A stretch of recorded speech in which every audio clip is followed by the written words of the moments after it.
Hi, remember when I told you that these convolutions were just processes that you do to the array, to the image, with some parameters? Today we'll discuss the basics of that. But actually, first you need to understand that this is the first time this might seem hard or strange or weird, but really you'll get used to it. And actually the machine learning libraries automate that for you. So you don't need to get all the details of that, okay? It automates it. Let's start. Here is a very simple example, 6x6 image with what we call a reversed kernel, which is the 1001 here. Now, look, I'll tell you something. These are the parameters, and I've put them randomly.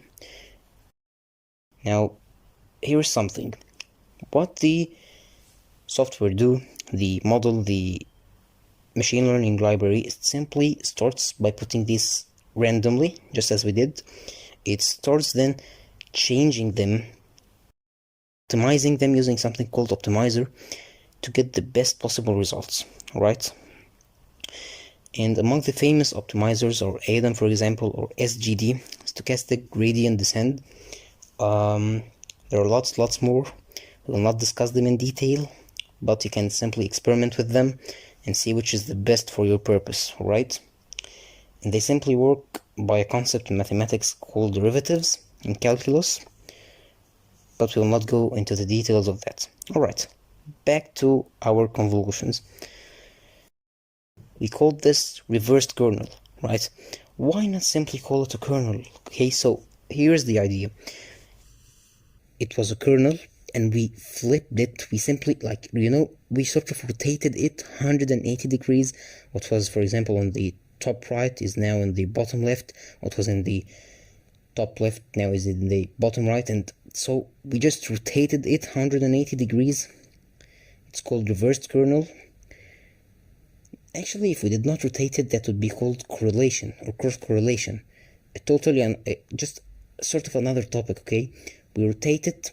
It's kind of better. There are details around that, why we rotated it instead of just using it normally. Because actually, if we did not do that, if we did not rotate it, it would not be called convolution, it would be called cross correlation. You can read about the details of that. We'll not go a lot into it, but simply just can work with that. It's rotated, alright? Now here is how it works, how the maths work. You put this kernel on the first part, the top left part, 3200, and you start doing this convolution. How it works. You take the dot product. What is it? Look. Take this 1 by 3, see that? And 2 by 0, and 0 by 0, and 0 by 1.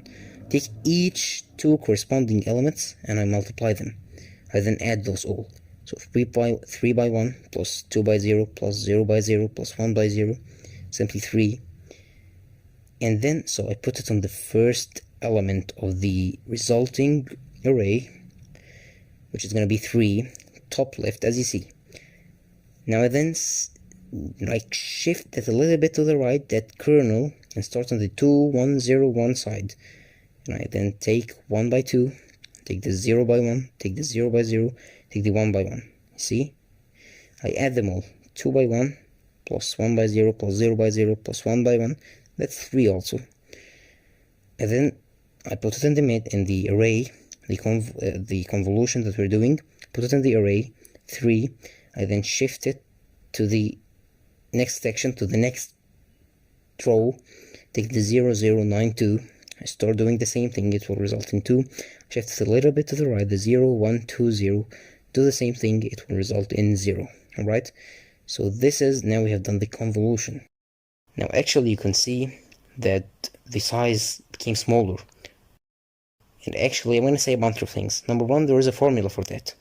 I will discuss it in a moment. A formula for how the size, so you take the size of the kernel and the size of the original image. There is a formula to know the size of the next one, the convolution itself. Second thing is there are different sizes of kernels you can experiment with. You don't have to stick with the 2 by 2. Right? And it doesn't have to be square, right? You can do 2 by 3, for example, 3 by 4, different things, and we'll try that hopefully. The next thing is the formula, which says the following. The number of columns of the resulting image is equal to the number of columns of the main image minus the number of columns of the kernel plus 1. So as you see with our 3x3 example, 3x3 image and 2x2 kernel, so the number of columns of the result is the following. 3 columns were in the main image, minus 2 columns were in the kernel, plus 1, which is 2. And the same thing with rows. We had 3 rows, minus 2 rows in the kernel, plus 1, also 2, right? Now what if you want the resultant array to have the same size as the main array, the main image, right? Not smaller. You can do something called padding. You pad the image, you just extend it. What is the kind of thing you will pad with? What is the border that you will add to the image? Maybe you can add zeros, so the image will have an external border of zeros, just zeros from the outside. Or also you can extend it with the nearest value, for example. So there are different things that you can try and experiment with to see the best for your application, alright? That's it. Have a good day.